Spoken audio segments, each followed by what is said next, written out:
Friends, വാട്സപ്പിൽ വന്നൊരു update നോക്കാം. അതിനായിട്ട് നമുക്ക് വാട്സപ്പ് ഓപ്പൺ ചെയ്യാം.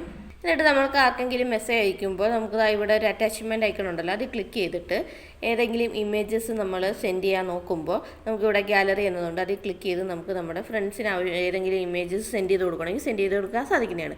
അപ്പോൾ ആ ഗാലറി എടുക്കുമ്പോൾ ഇവിടെ ആയിട്ട് റീസെൻറ്റ് എന്ന് പറയുന്ന പുതിയൊരു ഓപ്ഷൻ വന്നിരിക്കുന്നതാണ് കാണാൻ സാധിക്കുന്നതാണ്. അത് ക്ലിക്ക് ചെയ്യാമെങ്കിൽ ഇത്തരത്തിൽ നമ്മുടെ ഗാലറി നമുക്ക് കാറ്റഗറീസ് ബേസിൽ കാണാൻ സാധിക്കുന്നതാണ്. അപ്പോൾ നിങ്ങൾക്ക് എന്തെങ്കിലും അയക്കണമെന്നുണ്ടെങ്കിൽ ഏത് ഗാലറിയിലുള്ള ഏത് സെക്ഷനിലാണെന്നുള്ളതൊക്കെ നമുക്ക് ഇവിടെ നിന്ന് സെലക്ട് ചെയ്തെടുക്കാൻ സാധിക്കുന്നതാണ്. ഇപ്പോൾ നിങ്ങൾക്ക് ക്യാമറയാണെങ്കിൽ ക്യാമറ ക്ലിക്ക് ചെയ്യാം. അപ്പോൾ ക്യാമറയിലുള്ള വീഡിയോസോ ഫോട്ടോസോ എല്ലാം ഇവിടെ വരുന്നതായിരിക്കും. അതുപോലെ വീഡിയോസ് എന്ന സെക്ഷൻ നോക്കാമെന്നുണ്ടെങ്കിൽ വീഡിയോസ് മാത്രമായിരിക്കും വരുന്നത്. ഓക്കെ, അപ്പോൾ ഇത്തരത്തിൽ നിങ്ങൾക്ക് കാറ്റഗറീസ് ചെയ്തിട്ട് എന്ത് വേണമെങ്കിലും നമ്മുടെ ഫ്രണ്ട്സിന് അയച്ചു കൊടുക്കണമെങ്കിൽ വേഗം അയച്ചു കൊടുക്കാൻ സാധിക്കുന്നതാണ്. അപ്പോൾ ഇത്തരത്തിലുള്ള പുതിയൊരു അപ്ഡേറ്റ് നമ്മുടെ വാട്സപ്പിൽ വന്നിട്ടുണ്ട്. വാട്സപ്പിൻ്റെ ബീറ്റാ വെർഷൻ ജസ്റ്റ് ഒന്ന് അപ്ഡേറ്റ് ചെയ്തിട്ട് നോക്കുക. ചിലപ്പോൾ നിങ്ങൾക്ക് ഈ ഒരു അപ്ഡേറ്റ് ലഭിച്ചു തന്നിരിക്കാം.